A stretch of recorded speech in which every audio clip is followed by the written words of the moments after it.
यहाँ पुत्र रूप से अवतार। अब मनु महाराज के मन में संकल्प विकल्प उठने लगे, अंतर्यामी समझ गए, राजन पहले तो मैंने आपसे ही कहा आप कुछ मांगो, आपने ना पाड़ी।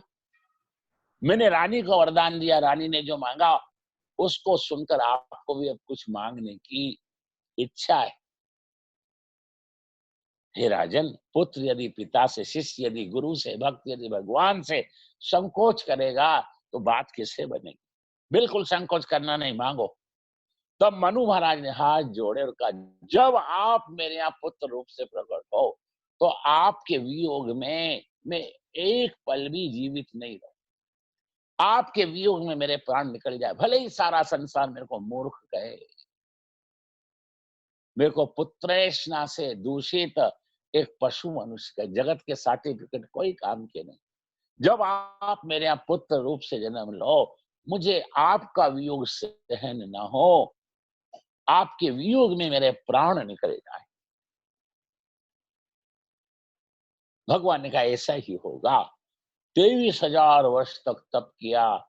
वही मनु महाराज और शत्रु पर रानी दूसरे जन्म में पवित्र सूर्यवंश रघुवंश में दशरथ और कौशल्या के रूप में प्रकट हुए और भगवान ने उनके यहाँ धर्म अवतार, राम अवतार दिया। आप सब जानते हैं, राम वन में गए और दशरथ जी ने राम वियोग में प्राणों का त्याग कर दिया। रघुनंदन प्राण प्रीते, तुम दिन जियत बहुत दिन बीते। ये तप का प्रभाव है। तप से क्या नहीं होता। भगवान ने अर्जुन से कहा, अर्जुन देह भिन्न भिन्न है, सभी देहों में एक परमात्मा है। अनेक में एक परमात्मा का दर्शन करते हुए अपने व्यवहार को तू गंगा जल जैसा शुद्ध निर्मल पवित्र रखे, सबसे बड़ा तप है। अर्जुन, किसी से भी कपट, भगवान से कपट है। किसी भी प्राणी को, वो पशु पक्षी ही क्यों ना हो, उसको मन से भी दुख देना ये भगवान को दुख देने के समान पाप है। कई लोग ऐसा समझते हैं व्यवहार और भक्ति अलग अलग है। भूल है। व्यवहार जब धर्म नीति मर्यादा सम्मत हो जाता है, व्यवहार जब गंगा जल जैसा शुद्ध निर्मल पवित्र हो जाता है, तो वो शुद्ध व्यवहार ही प्रेम लक्षणा भक्ति में बदल जाता है। भक्ति का आरंभ द्वैत से होता है और भक्ति की पूर्णता अद्वैत में हो जाती है। अर्जुन, प्राणी मात्र में सद्भाव रख। आजकल तो कलयुग में भाई भाई पर सद्भाव नहीं रखता। घर घर सुंदर कांड होते हैं, अखंड रामायण होती है और बंटवारे में एक को 21 और एक को 19 मिले और 1% कम मिले तो भाई भाई पर दावा करता है, हाई कोर्ट तक लड़ता है। बोलो, हमारे सनातन धर्म में 3 आर्ष ग्रंथ हैं। 1 नंबर पर है रामायण। रामायण में 4 भाई। दशरथ जी घोषणा करते हैं, कल मैं राम का राज्याभिषेक करूंगा और राज्याभिषेक के मुहूर्त में कैकेयी राम जी को वनवास देती है। तापस वेश विशेष उदासी 14 वर्ष राम वनवास। कैकेयी भले ही भरत को गादी दिलाती है, मंथरा षड्यंत्र करती है। क्या भरत जी ने वो राज्य लिया? बोलो, नहीं लिया। भरत जी ने कितना विलाप किया, मैं राम विमुख मां से पैदा क्यों हुआ। कौशल्या जब राम जी के वन में जाने के बाद दुखी हुई, दशरथ जी ने प्राण त्याग दिए। ननिहाल से सुमंत जी भरत शत्रुघ्न को लेकर आए, तो रोते विलकते गिरते पड़ते भरत जी कौशल्या अम्बा के चरणों में गिर गए। माँ, भरत का जन्म क्यों हुआ? मेरा जन्म सभी को दुख देने के लिए हुआ। माँ, मेरा जन्म क्यों हुआ? थोड़ा विचार करो। भरत जी ने गादी ली, राज्याभिषेक की संपूर्ण तैयारी करके चित्रकूट गए। धर्म सभा लगी। धर्म सभा में जनक जी महाराज आए, उनके ऊपर का आप निर्णय करो। फिर भरत जी को शिव कृपा से आत्मबोध हुआ, मेरे प्रेम के वास, प्रेम को सामने रखूंगा, भगवान से जिद करूंगा, तो उस प्रेम के कारण ये अयोध्या चले तो जाएंगे और ये अप्रसन्न रहेंगे, दुखी हो जाएंगे। इनका एक एक पल एक एक कल्प के जैसा बीतेगा। ये भक्त का धर्म नहीं कि अपनी भक्ति का वास्ता देकर भगवान से अपनी मनमानी कराए। भरत जी को आत्मबोध हुआ, तब भरत जी ने अपनी भूल सुधारी। ये तो पहले क्या कहा भरत जी ने, जेहि विद नाथ होय हित मोरा, करहूं बेगी दास में तोरा। लेकिन जब बोध हुआ तो क्या कहा, जेहि विधि प्रभु प्रसन्न मन होई, करुणा सागर कीजिए सोई। फिर ये फिर भरत 14 वर्ष के बाद, अब 14 वर्ष तक राम जी की पादुकाएं सूर्यवंश रघुवंश की पवित्र गादी पर भरत जी ने रखी। थोड़ा विचार करो, उन्होंने राजगादी स्वीकार की नहीं की। महाभारत में 5 भाई हैं, कभी उनके लिए उनका आपस में गादी के लिए राज प्रसाद के लिए बोलो झगड़ा हुआ? कौरवों से हुआ। बस 5 भाई सगे हैं, धर्मराज, युधिष्ठिर जो धर्म का अवतार है, अर्जुन इंद्र का अवतार है, भीमसेन बल का अवतार है, अश्वनी कुमार के अवतार है, नकुल और सहदेव कभी लड़े? बोलो नहीं लड़े। भागवत में 2 भाई हैं, बलराम श्री कृष्ण। कंस को मारने के बाद स्वयं उग्रसेन ने कहा, मेरे दुष्ट पापी पुत्र जो आता थे, अनाचारी थे, दुराचारी थे, उनको सदगति दी है बलराम श्री कृष्ण ने। तो मथुरा की गादी पर, हे कुलगुरु गर्गाचार्य जी महाराज, आप इनका राज्याभिषेक करो। भगवान ने कहा, नहीं नाना जी, हमारा जन्म ययाति के पुत्र यदु राजा के वंश में हुआ, और ययाति जी का यदु राजा को शाप है कि तेरे वंश में जो उत्पन्न होगा वो राज्य का अधिकारी नहीं होगा, इसलिए हम मथुरा की गादी पर हम नहीं बैठेंगे, आप गादी पर विराजमान रहो, हम आपकी दास की जैसी सेवा करें। कंस के मारने के बाद मथुरा की गादी पर पुनः राज्याभिषेक उग्रसेन का किया, और जब 48 योजन लंबी चौड़ी सोने की नगरी ब्रह्म विद्या समुद्र में विश्वकर्मा और मैदानों ने बनाई, तब द्वारिका में भी उग्रसेन को ही राजा बनाया। भगवान ने एक भी जगह का राज्य स्वीकार नहीं किया। बोलो ये कैसा अनासक्त कर्म योग है राम और कृष्ण का। आज घर घर रामायण होती है, तो लोग भाई के साथ कसाई जैसा व्यवहार करते हैं। बोलो परेषु मैत्री स्वयं सुवेरम पश्यन्ति लोका, कली कौतुकानि, ये कलयुग का कौतुक।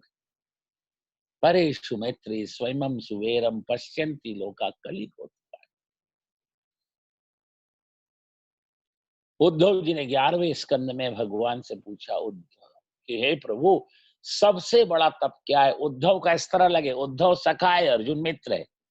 भगवान ने उद्धव को तब अलग बताया। उद्धव जो साधक साधन भक्ति से अपने अंतःकरण चतुष्टय में मन और बुद्धि में से काम और क्रोध को निकाल कर फेंक देता है, अर्थात जिसका अंतःकरण गंगा जल जैसा शुद्ध निर्मल पवित्र रहता है, वो सबसे बड़ा तपस्वी है।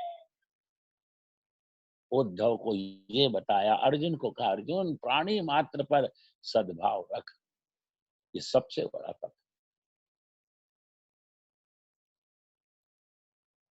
जगत भावमय है, आप जिसके प्रति जैसा भाव रखोगे, आपके प्रति वो वैसा ही भाव रखेगा। इस सिद्धांत को समझाने के लिए सदगुरु देव एक दृष्टांत बताते थे।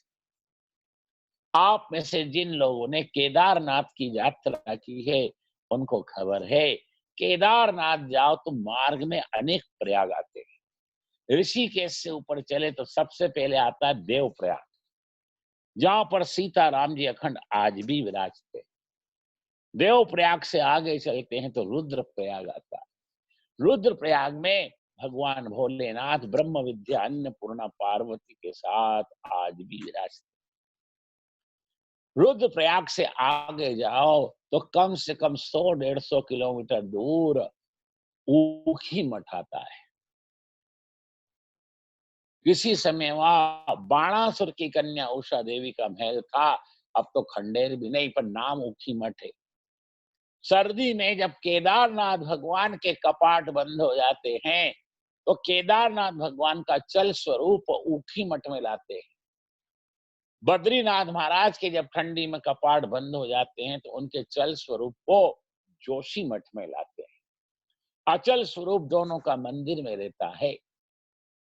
उस ऊखी मठ से 10-15 फरलांग दूर पूर्व में जाओ तो वहां 3 पहाड़ मिले हैं और नीचे मंदाकिनी गंगा सैकड़ों फीट नीचे कल कल कल कल कल कल कल कल कल कल करती रहती है।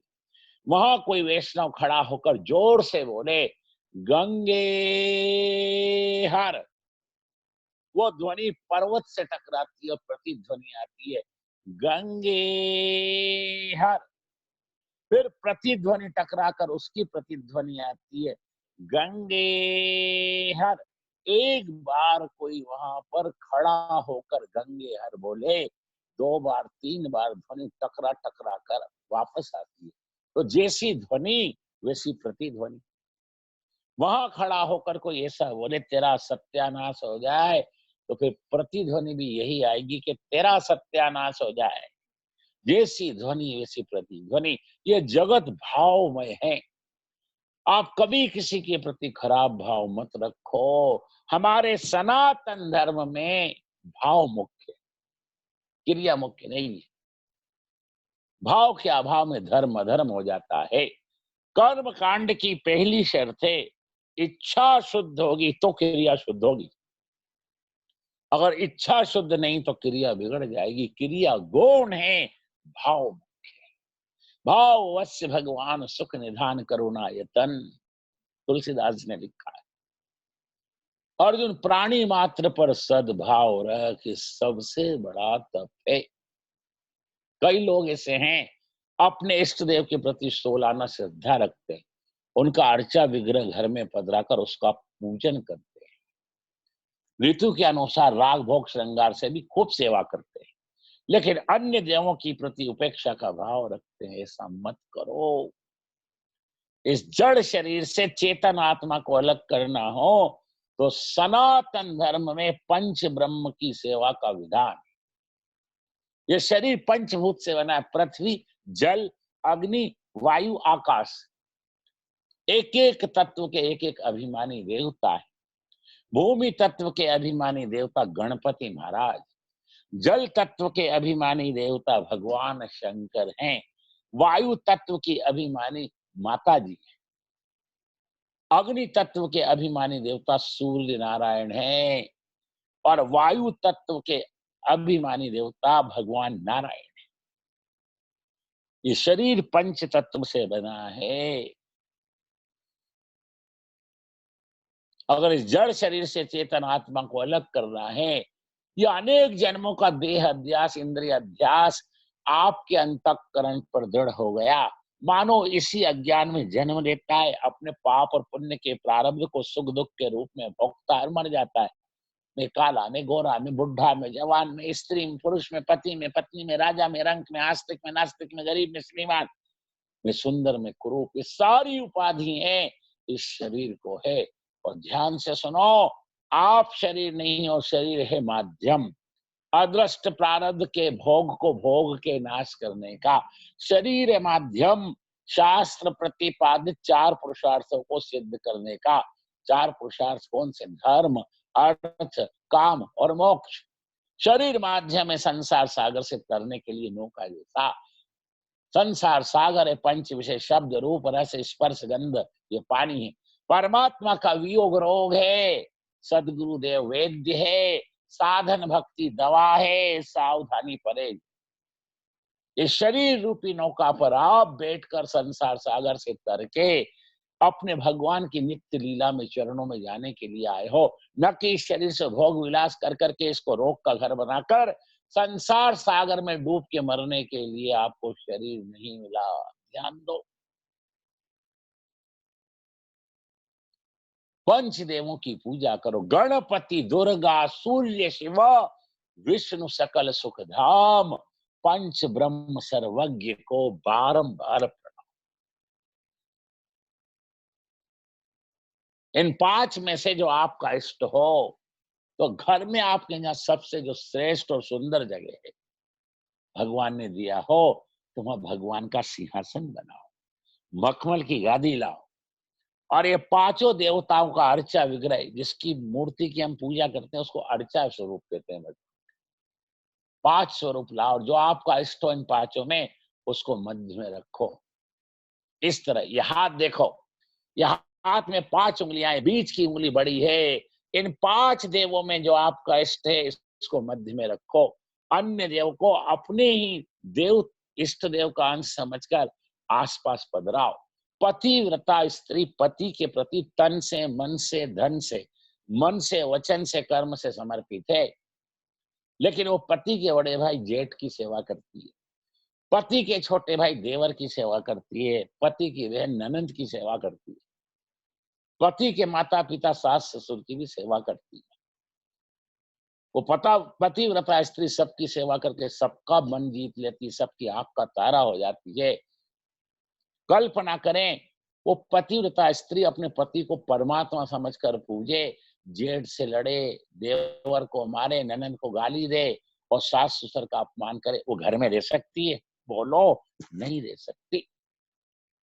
इष्ट देव पर पति का भाव रखो, अन्य देवों को अपने इष्ट का अंश मानकर उनकी भी सेवा करो, मर्यादा में रहकर। उनसे आप तक मत करो, उनका विरोध मत करो, उनकी उपेक्षा मत करो। पंच ब्रह्म की पूजा सनातन धर्म में है। आपको ये गणपति महाराज की पूजा अनिवार्य। गणपति महाराज विघ्न हरता है, गणपति महाराज मंगल मूर्ति है, गणपति महाराज विघ्न हरता है, विघ्न करता है। इस शरीर में जो भूमि तत्व है, उसके अभिमानी देवता गणपति, जो गणपति महाराज की उपेक्षा करता है, उसके शरीर में भूमि तत्व विकृत हो जाता है, या तो इतना स्थूल हो जाता है कि उठने और बैठने में उसको कितना कष्ट होता है, बोलो। या वो इतना बिल्कुल सूख कर काटा हो जाता है कि उसका शरीर उसके अनुकूल नहीं रहता, कुछ नहीं कर पाता, 12 महीने वो रोगी रहता है। गणपति महाराज मंगल मूर्ति है। आप देखो, जितने देवता हैं सबके हाथ में शस्त्र है। शिव जी के हाथ में त्रिशूल है, भवानी के हाथ में तलवार है, राम के हाथ में धनुष बाण है, नारायण के हाथ में सुदर्शन चक्र है। एक गणपति महाराज ऐसे जो हाथ में लड्डू लेकर बैठे हैं। आपको रोज लड्डू खाने को मिले ऐसी इच्छा हो तो गणपति महाराज के चरण छोड़ना नहीं। आप कोई भी काम करोगे उसमें कभी विघ्न नहीं आएगा। गणपति महाराज विघ्न हरता है। आपके शरीर में जो ये भूमि तत्व है, इसके अभिमानी देवता गणपति महाराज। आपको आश्चर्य होगा, इसलिए होगा कि आपको पता नहीं। शिव और पार्वती का लग्न जब यहाँ त्रियुगी नारायण में हुआ उत्तराखंड में, तो शिव पार्वती ने पहले गणपति महाराज की पूजा की। अब आप कहोगे गणपति तो शिव जी के बेटे हैं। अरे बेटे की जगह बेटे हैं, पर गणपति महाराज अनादि ब्रह्म है, शिव पुराण में वर्णन है, पढ़ो। गणपति महाराज अनादि ब्रह्म है। आपके शरीर में जो जल तत्व है, इस जल तत्व के अभिमानी देवता भगवान शंकर है। आपके शरीर में 80% से ज्यादा पानी है, ध्यान दो। अब तो वैज्ञानिक, बड़े बड़े साइंटिस्ट भी कहते हैं जल है तो कल है, जल नहीं है तो संसार जल जाएगा, पानी को संभालो। नेस्ट्रेडम और कीरो ने भविष्यवाणी की थी 2 विश्व युद्ध की, और वो हो गए। और तीसरे विश्व युद्ध की भी भविष्यवाणी की है नेस्ट्रेडम ने। उसने क्या कहा? तीसरा विश्व युद्ध पीने के पानी के लिए होगा। ध्यान दो, जल का संरक्षण करो, संग्रह करो। पानी का जो दुरुपयोग करता है उसको पाप लगता है। जल नारायण का प्रतीक, नारायण का स्वरूप। जल तत्व के अभिमानी भगवान शंकर, इसलिए तो शिव जी को जलधारा अति प्रिय है। अलंकार प्रिय विष्णु, जलधारा प्रिय शिवाय, नमस्कार प्रिय भानु, ब्राह्मणम मोदकम प्रिय। शिव जी को नमः शिवाय, नमः शिवाय करके गंगा जल की धारा से अभिषेक करो, शिव प्रसन्न होता है। शिव जी को जल अति प्रिय है। कई लोग संप्रदाय से बन गए, वो शिव की उपेक्षा करते हैं। अक्सर ये बीमारी वल्लभ संप्रदाय के साधकों में देखने को मिलती। हम तो केवल बाल कृष्ण लाल को, हम तो केवल श्रीनाथ जी को, हम तो केवल गोवर्धन नाथ जी को मानते हैं। शिव जी की उपेक्षा करते हो। अरे बाप रे!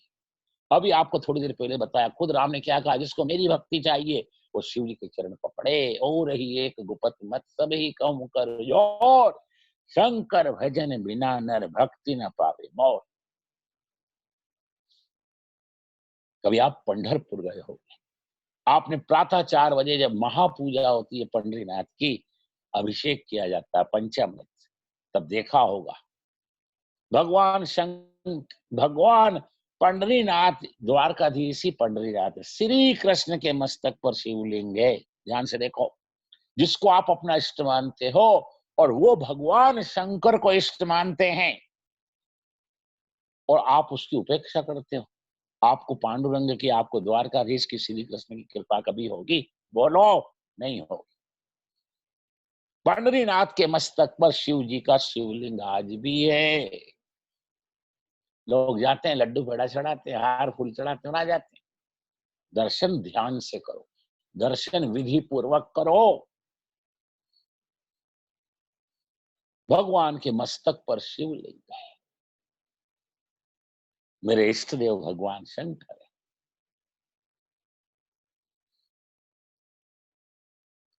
जो शिव जी की उपेक्षा करता, शिव कृपा से बुद्धि में ज्ञान स्थिर होता। शिव जी के मस्तक पर गंगा, गंगा ज्ञान का प्रतीक। ध्यान दो, मानव मूर्ख नहीं है, सयाना है। मानव जड़ नहीं, चेतन है, पर मानव का ज्ञान बह जाता है, टिकता नहीं है। जिस घड़े में जल रखना हो उसको संभालना पड़ता। एक छिद्र अगर घड़े में हो, सारा पानी बाहर। जिस कार में आप बैठकर निकलते हो शहर के लिए, अगर उस कार में एक पंक्चर हो जाए, सारी हवा बाहर। तो ये शरीर घड़े के जैसा है। इस शरीर रूपी घड़े में 9 छिद्र हैं। 7 तो यहाँ से यहाँ तक के, 2 आंख के, 2 कान के, 2 नाक के, 1 मुंह का, और 2 छिद्र नीचे जो मलमूत्र के द्वार हैं। शरीर रूपी घड़े में 9 छिद्र हैं, और जल से पतला ज्ञान है। बोलो, कैसे टिकेगा इस शरीर रूपी गागर में जल से पतला ज्ञान? शिव कृपा से, साधन भक्ति से एक एक छेद को बंद करो, तब शिव कृपा से बुद्धि में ज्ञान टिकेगा। ध्यान दो, शिव जी के मस्तक पर चंद्रमा है, अमृत है चंद्रमा। ध्यान दो, शिव आशुतोष है, शिव महाकाल है, काल के काल महाकाल है।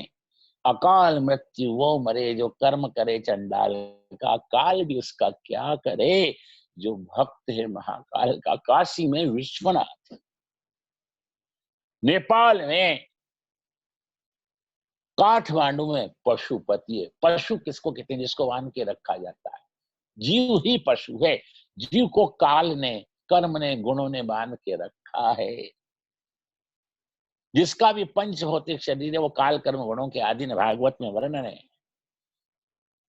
काल कर्म गुणाधीनो अस्याधीन पंचभूति का। पशु किसको कहते हैं? जिसको बांध कर रखा जाता है उसको पशु कहते हैं। जीव रूपी पशु के पति कौन है? भगवान शंकर है। आप में से जिन लोगों ने केदारनाथ की यात्रा की है उनको खबर है, केदारनाथ जाओ तो पहले भगवान की 16 उपचार, 21 उपचार, एकादश उपचार से पूजा होती। उसके बाद फिर भगवान को अपनी सामर्थ्य के अनुसार वहां से घी लेकर खूब ज्योतिर्लिंग शिवलिंग पर लगाया जाता है। फिर पंचोपचार पूजा की जाती है। फिर वह भगवान शंकर को पूजा करने वाला वो दर्शनार्थी आलिंगन लेकर मिलता है। जैसे ब्याह हो तो 2 समधी गले मिलते हैं, जैसे दशहरे पर 2 मित्र कैसे गले लगते हैं?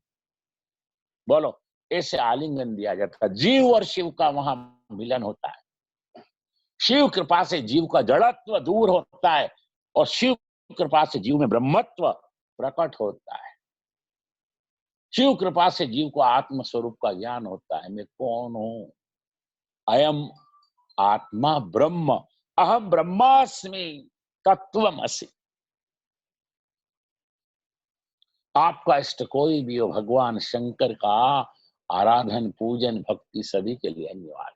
जो शिव जी की भक्ति नहीं करता उसके शरीर में जल तत्व विकृत हो जाता है, उसको जलंधर की बीमारी हो जाती है। ध्यान दो, उसका डाइजेशन बिगड़ जाता है। आपके शरीर में 80% मात्रा जल की है।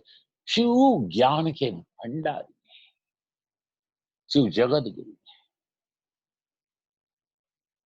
इस शरीर में जो अग्नि तत्व है, अग्नि के आधार से रसोई होती है। आप जो खाते हो 4 प्रकार का भोजन, भक्ष, भोज्य, चोष, लेह, इसको पचाते हैं अग्नि नारायण।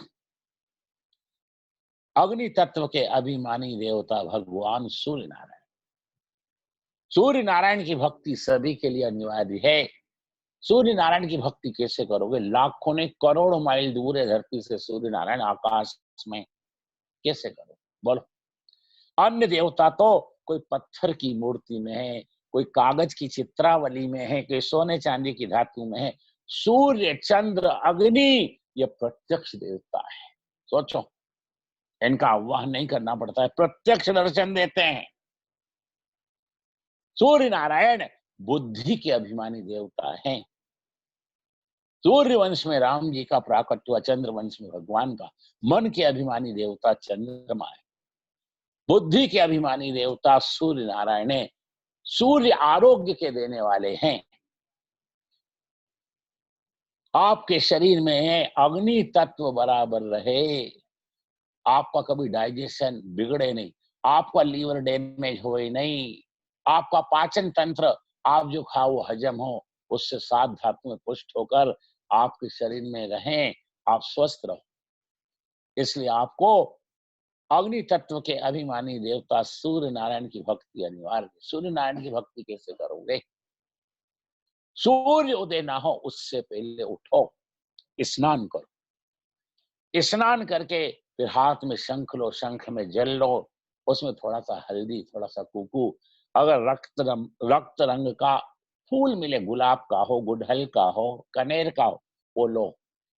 और सूर्य नारायण को 3 बार शंख से अर्घ दो। आरोग्यम भास्करात् रक्षेत, ज्ञानम महेश्वरा, मोक्षम जनार्दनाथ, द्रव्यम अनलाय नमः। सूर्य 12 है, 12 नमस्कार करो। अलंकार प्रिय विष्णु, जलधारा प्रिय शिवाय, नमस्कार प्रिय भानु। सूर्य नारायण को नमस्कार अति प्रिय। उगते हुए सूर्य की किरणें आपके वक्ष स्थल पर, शरीर पर पड़ेंगी तो रोग का नाश कर दे। प्राचीन काल में लोग सूर्य नारायण की बहुत भक्ति करते थे, इसलिए रोग नहीं होते थे। पहले कैंसर और हार्ट अटैक नगर सेठ को, राजा को होता था। अब तो भीख मांगकर जो खाता है उसको कैंसर।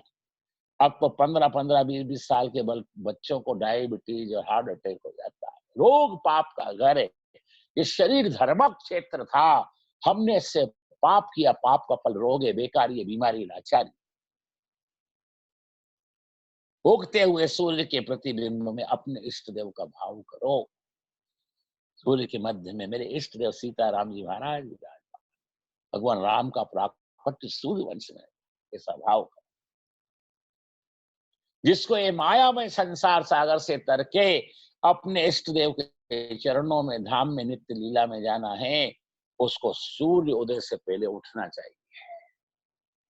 24 घंटे में से अगर सबसे कोई पवित्र समय 4 से 5:30 का, शाम का नहीं, प्रातः काल का, जिसको मनीषी, जिसको महर्षि, जिसको संत ब्राह्म मुहूर्त कहते हैं,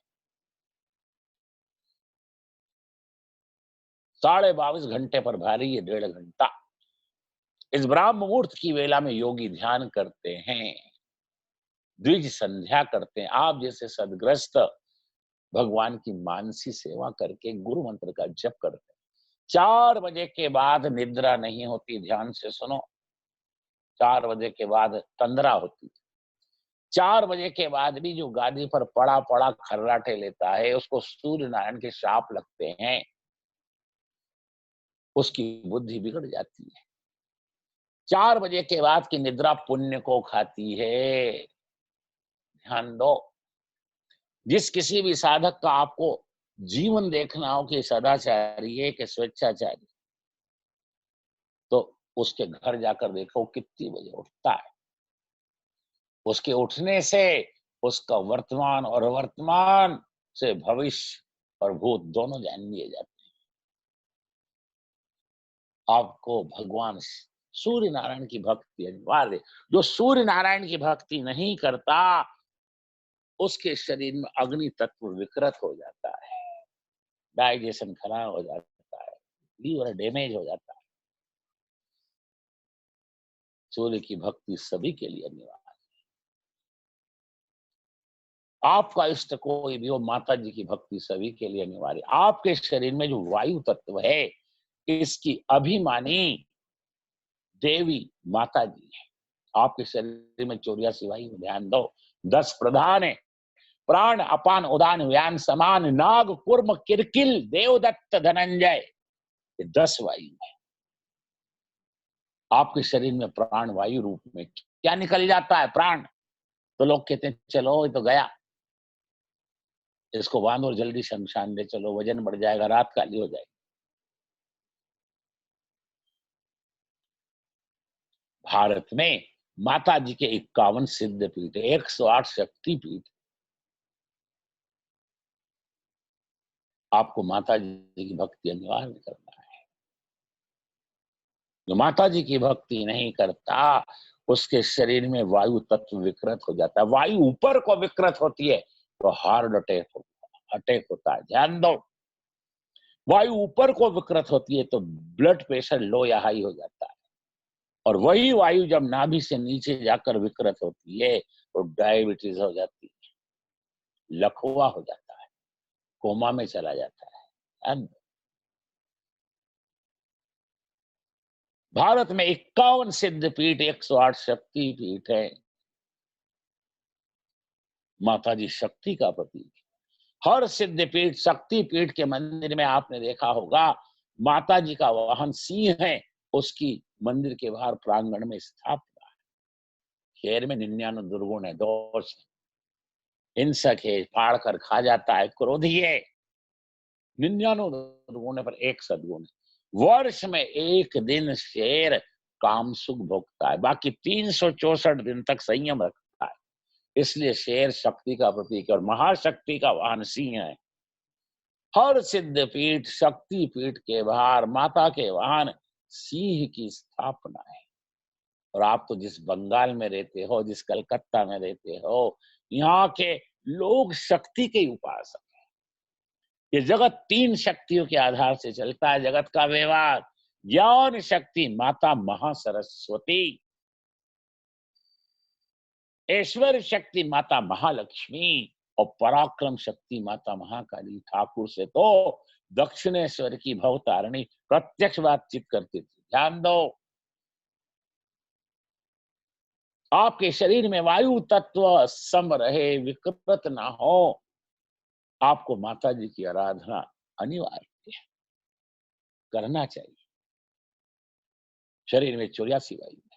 दत्तात्रेय कवच में लिखा है 84 वायु, पर 10 सक्रिय रहती है, जिसके नाम आपको बताए, प्राण अपान उदान व्यान समान नाग कुर्म किरकिल देवदत्त धनंजय।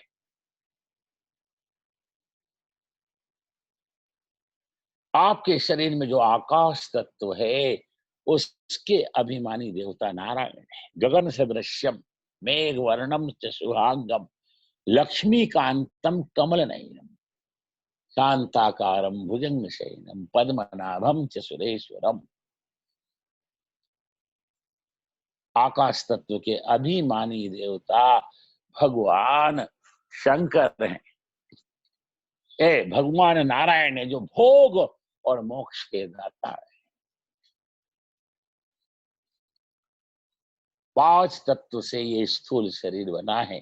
5 तत्व, 5 भूत और 24 तत्व से ये स्थूल शरीर बना है।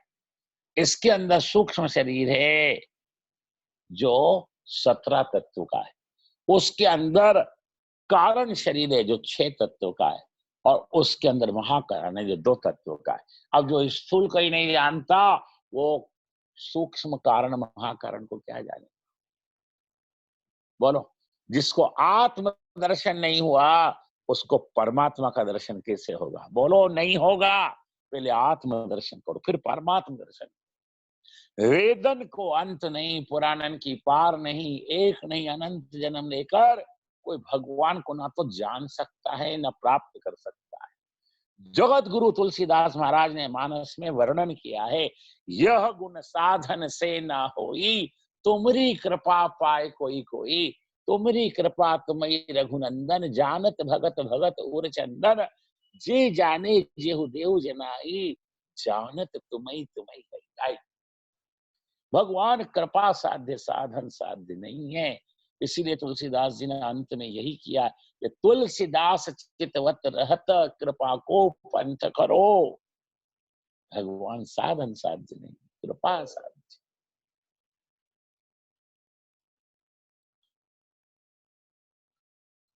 मानव जीवन का लक्ष्य केवल एक ही, बिगड़े हुए मन को सुधारना, मरण को मंगलमय बनाना।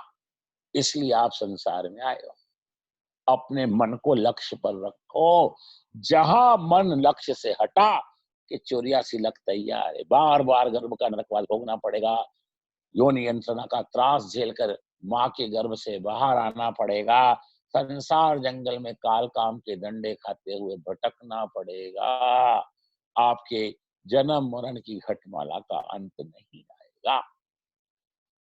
जीव का लक्ष्य परमात्मा है, जीव की गति परमात्मा है। आप जिस जिस से भी मिलोगे उससे आपको बिछड़ना पड़ेगा। ऐसी भगवान की भक्ति करो, ऐसी तपस्या करो कि भगवान आपको अपना ले। जिसको एक बार भगवान मिल जाते हैं उसका परमात्मा से वियोग कभी नहीं होता। कितनी पत्नियां, कितने बच्चे, कितने घर आप छोड़कर आए हो, ये आपका पहला जन्म नहीं है। बोलो, और अभी कितने पुनर्जन्म लेना इसकी भी गणना नहीं। नाभादास जी ने भक्तमाल नाम का एक ग्रंथ लिखा। सतयुग से लेकर कलयुग तक के, आज से 550 साल पहले हुए नाभादास जी। 4 खंडों में था। एक खंड में सतयुग के भक्तों का चरित्र, एक में त्रेता, एक में द्वापर, और कलयुग में 5000 वर्ष 200 साल में जो भक्त हुए उनका चरित्र। उस भक्त चरित्र भक्तमाल में अमरदास जी का चरित्र लिखा था। वो आपके लिए, हमारे लिए बड़ा चिंतनीय और स्मरणीय है। 7 वर्ष के अमरदास जी हुए। एक दिन उनकी माँ ने उनको स्नान कराया, सुंदर श्रृंगार किया, नए कपड़े पहने। माँ बालक को देखती, कैसा लगता है, इसको किसी की नजर ना लगे। अमरदास जी ने माँ को देखकर पूछा, माँ मैं एक बात पूछूं, बताएगी कि हाँ बोल बेटा, कि मैं कौन? माँ बोलना, मैं कौन हूं? माँ ने मस्तक पर हाथ रखा और माँ बोली, तू मेरा बेटा है। अमरदास जी बोले, माँ ये मस्तक तेरा बेटा है कि बेटा मस्तक से अलग? बोल, मैं कौन हूं? माँ ने पीठ पर हाथ रखा। तू मेरा बेटा कि पीठ तेरा बेटा है, कि बेटा पीठ से अलग है? माँ घबराई, क्या उसको ऊपरी कोई असर हो गया? ये तो अनाप शनाप अनर्गल बोलता है। अरे माँ बोलना, मैं कौन हूं? माँ ने छाती पर हाथ रखा। तू मेरा बेटा, ये छाती तेरा बेटा है कि बेटा छाती से अलग? बोल। माँ तो चिंता मत कर, मेरी बुद्धि मुकाम पे है, मेरा मन चंचल नहीं है, मैं पागल नहीं, मैं स्थित प्रज्ञ। अच्छा, दूसरे प्रश्न का उत्तर दे। जब तेरा लग्न मेरे शरीर के पिता से नहीं हुआ था तब मैं कहाँ था? माँ बोली, जब तू नहीं था। नहीं माँ, अगर मैं अभी हूं और पहले नहीं था, या अभी होकर फिर नहीं होऊंगा, तो गीता का वाक्य भगवान का झूठा हो जाएगा। भगवान ने गीता में क्या कहा? अर्जुन, किसी भी योनि का, किसी भी स्तर का, किसी भी स्थिति में, किसी भी स्थान पर कोई भी जीव है, वो सब मेरे अंश हैं। ममे वांशो जीव लोके जीव भूत सनातन। भगवान आपसे ज्यादा सीनियर नहीं। जब से भगवान है तब से आप हो। माँ मैं था, पर तेरे घर में मेरा नहीं, मेरे शरीर का जन्म तेरे लग्न के 1-2 साल बाद हुआ। माँ भगवान का वाक्य झूठा हो जाएगा। जीव कब नहीं था? मैं था। इस सत्य को, इस उदाहरण को आप लो। जीव किसी जीव का अंश नहीं, जीव जड़ माया का अंश नहीं, आप भगवान के अंश हो। जीव परमात्मा से बिछड़ गया। कब बिछड़ा, क्यों बिछड़ा, कैसे बिछड़ा और किसने अलग किया, अब ये जान लेने में आपका कल्याण नहीं। भगवान से जीव का सतत संयोग कैसे हो जाए, उसके लिए भागवत है, कर्म है, ज्ञान है, योग है, भक्ति